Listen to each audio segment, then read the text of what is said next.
Today was day 12 of the Johnny Depp versus Amber Heard defamation trial. There were some good things that Johnny's team was able to get into the record today for his case. However, overall, from the last 12 days of the substantive trial, in my opinion, today was not Johnny's best day, and in fact was probably his worst. Let's talk about it. Hey everyone, welcome to Legalbytes. If you're new here, my name is Alita. I'm a lawyer licensed in California and DC, and on this channel, we explain the law one bite at a time. So just a note, when I say that this was probably Johnny's worst day, I'm not saying that today killed his case. In fact, he's had many days which have been phenomenal for his case, and he's been able to score a lot of points along the way, really setting up his case fairly well. To me, it was just disappointing, partly because the expectations from some of the witnesses went unmet, in my opinion, and partly because Amber's team got some legitimately good points scored for her case. To get into it, let's go through the 5 witnesses we heard from in Johnny Depp's case in chief today. Those were Travis McGivern, one of Johnny's private security guards, Jack Whigham, Johnny's agent since the fall of 2016, Richard Marks, an expert on Hollywood matters, Doug Bania, an expert on IP damages and valuations, and finally, Nurse Erin Borum, Amber's personal concierge nurse. Let's start with Travis McGivern. Mr. McGivern testified that he's known Johnny for 9 years, working as his personal security guard. Although he says he's not currently working security for Johnny, he's apparently still on his payroll somehow. Despite that bit of bias, I actually found him to be a very credible witness. Mr. McGivern testified that when Johnny and Amber came back from Australia in March 2015, he started to notice a real change in their relationship. He says they got into fights more regularly, probably every other day, and just overall, things just seemed to turn more negative. Not long after they came back from Australia, which of course involved the Australia incident, on March 23, 2015, according to Mr. McGivern's testimony, an incident in Penthouse 5 in downtown Los Angeles occurred involving Johnny, Amber, and Amber's sister Whitney. Mr. McGivern said that he and Nurse Debbie Lloyd were there to see an argument between Johnny and Amber, which started out a normal, peaceful conversation mixed with moments of yelling and anger. According to Mr. McGivern, there are 3 levels to Penthouse 5, and Johnny and Amber were on the middle level. At some point during this argument, Mr. McGivern said Whitney had also arrived to Penthouse 5. Mr. McGivern said that he saw Amber spit on Johnny and hurl insults at him with statements that I will censor, like, you're effing washed up, you're an effing see you next Tuesday, and effing deadbeat dad. At some point during the argument, Mr. McGivern testified that Amber hurled a can of Red Bull at Johnny, striking him in the back. Johnny then went up to Amber's closet and rearranged her clothes. And Mr. McGivern says in the corner of his eye, at some point afterwards, he could see Amber's closed fist make contact with the left side of Johnny's face. Mr. McGivern said that he then went up and moved Johnny down to one of the lower levels to prevent him from getting injured further. In a bit of brutal honesty, he said something to the effect of, I had already let him get hit by a can of Red Bull and a fist, so I wasn't doing my job very well at this point, so I needed to step in and intervene. Next, we had Jack Whigham. Mr. Whigham was Johnny's agent starting in the fall of 2016. The most important testimony that came from him was his description of independent and studio films, and where Johnny's filmography from recent years was impacted by the Washington Post op-ed. Here's what he said about that.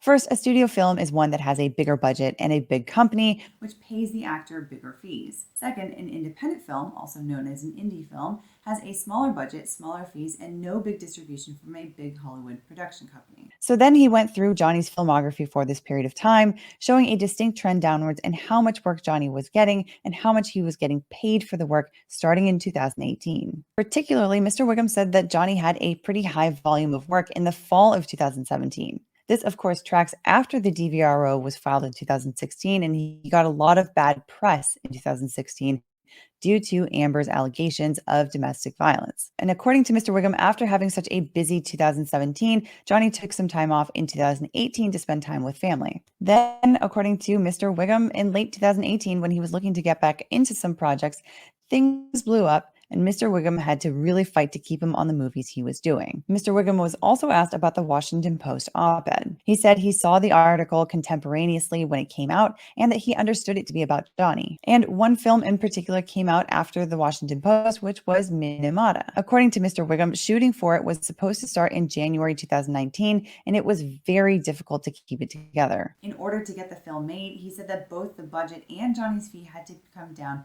significantly. Another important piece that he testified to was the fact that Disney did in fact have plans to make Pirates of the Caribbean 6 with Johnny in it, and that they did in fact have a verbal agreement for Johnny to star in it, and that they just needed to quote unquote paper the agreement by reducing it in writing. But in early 2019, it became clear that Disney was going in a different direction, according to Mr. Whigham. Now, all of that so far was pretty good for Johnny. As far as damages are concerned, it's showing a pretty clear link to the Washington Post op-ed as opposed to the DVRO in 2016 and opposed to the UK trial or the Sun article. Now, as for damages, the court in this case has accepted that both Johnny and Amber have successfully alleged defamation per se. This means that the statement alleged to be defamatory is so bad that the court will essentially assume the fact that it harms his reputation. So when you have defamation per se, you don't actually need to show damages to show the harm done to the plaintiff in order to prove your case. But even though the court has accepted the defamation per se argument, it appears Johnny's team is still trying to show damages for the jury to understand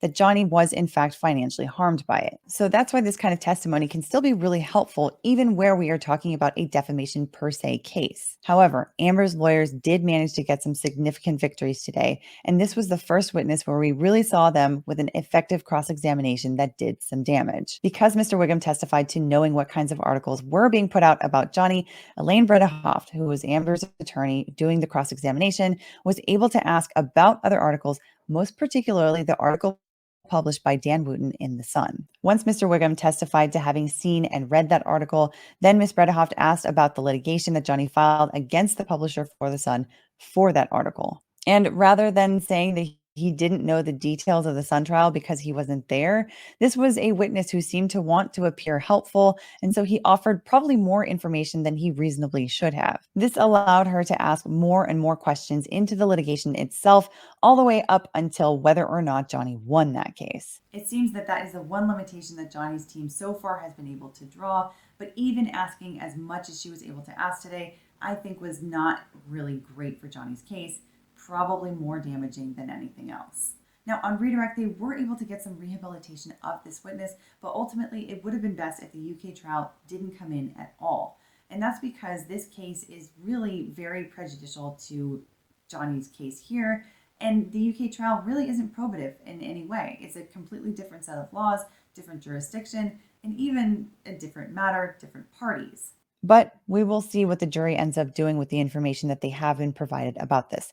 It may not make that much of a difference as what I think it might, but this is just my concern as an attorney looking at this. Next was Richard Marks, an expert witness on Hollywood matters. We quickly learned that Mr. Marks has a long and storied resume as a transactional lawyer in Hollywood who put together some of the most notable Hollywood deals in the last 50 years. These include the funding of Star Wars merchandise rights, Sylvester Stallone's Big Break, as well as more deals for the production of Princess Bride, Cheers, Family Ties, True Beverly Hills, Dick Tracy, Rocketeer, Aladdin, Nightmare on Elm Street, and more. For those of us on the panel, it felt like he basically transacted our entire childhoods, which was such a strange delight to see. And given the average age of the jury seems to be a little bit younger, according to what we've heard from people who have been in the courtroom, I'm wondering if maybe they might be feeling the same way. Anyway, he testified as an expert on what Hollywood cared about in terms of calculating Johnny's damages. Although he had some responses on cross-examination that I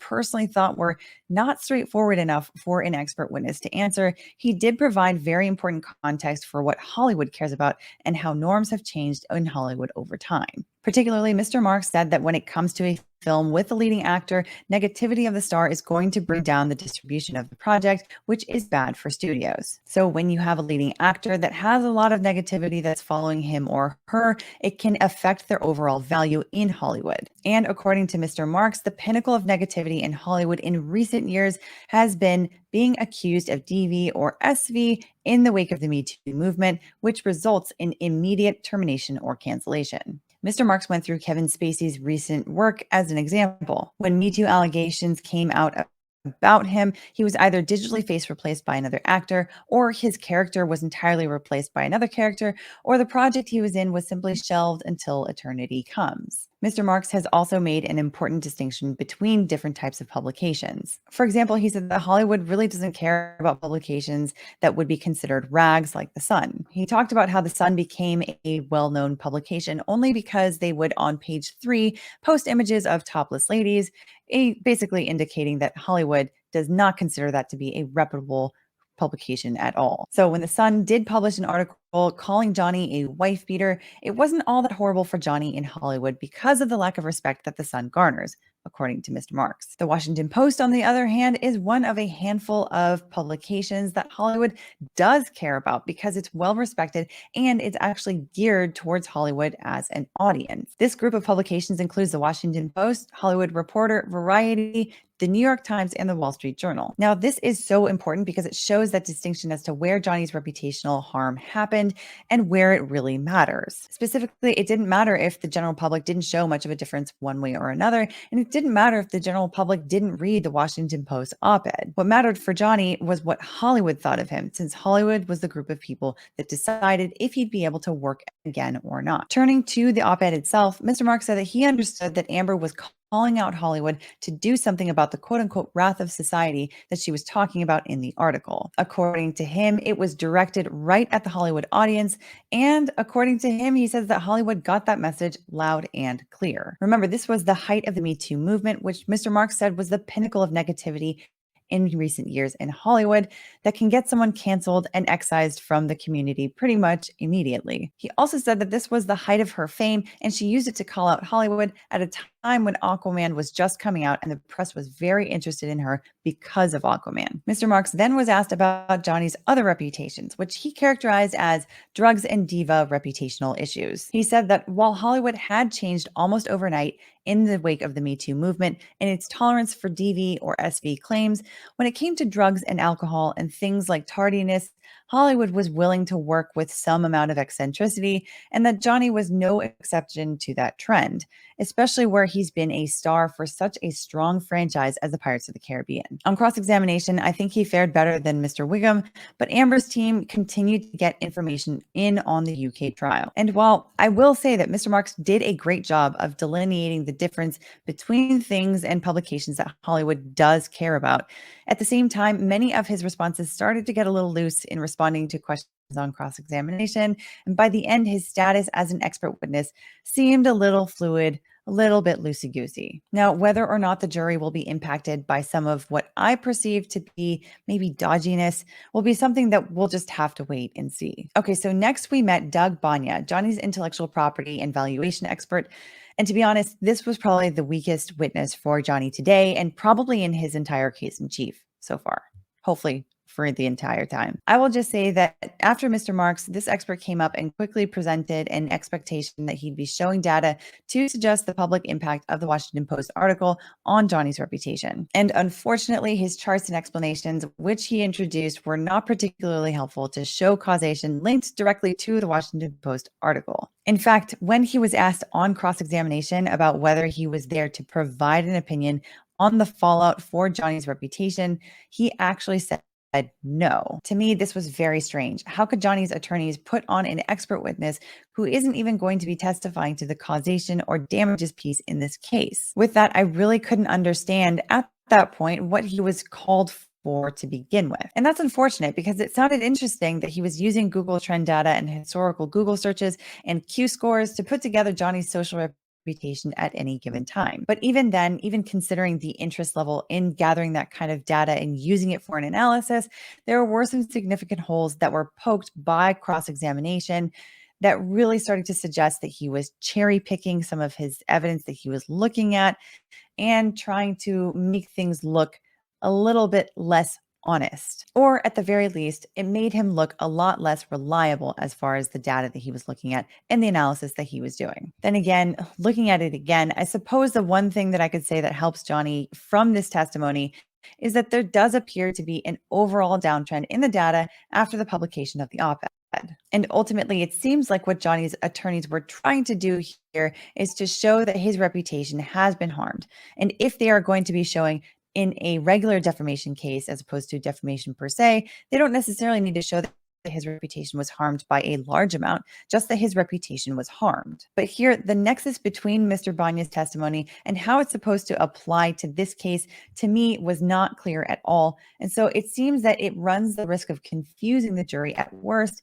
and at best, it runs the risk of wasting their time. Okay, so finally, we got to Nurse Erin Borum Falati, who was for a period of time Amber Heard's dedicated concierge nurse. This was again by video deposition, which, as I've said before, is often really boring, and we didn't get to finish her testimony today. But there were some interesting pieces that came in so far. For one thing, on March 9th, 2015, immediately after the Australia incident, she testified that Amber was feeling sad and that there was nothing in her notes about fearing Johnny. Furthermore, texts were revealed showing that Amber had said that she wanted to unalive herself. And for some reason, Nurse Borum had determined that those statements either weren't credible enough or weren't important enough to report them to Dr. Kipper. This could indicate that either she was terrible at keeping her patient safe from harm, or she could see into Amber's brain and see that she was exaggerating. She also testified that on December 16th, 2015, she had a call with Amber where Amber detailed an argument between her and Johnny. The notes that Miss Borum was reading from indicated that Amber told Nurse Borum that she had suffered 2 black eyes, broken nose, busted lip, and more. And as a result of that call, Nurse Borum said that she referred Amber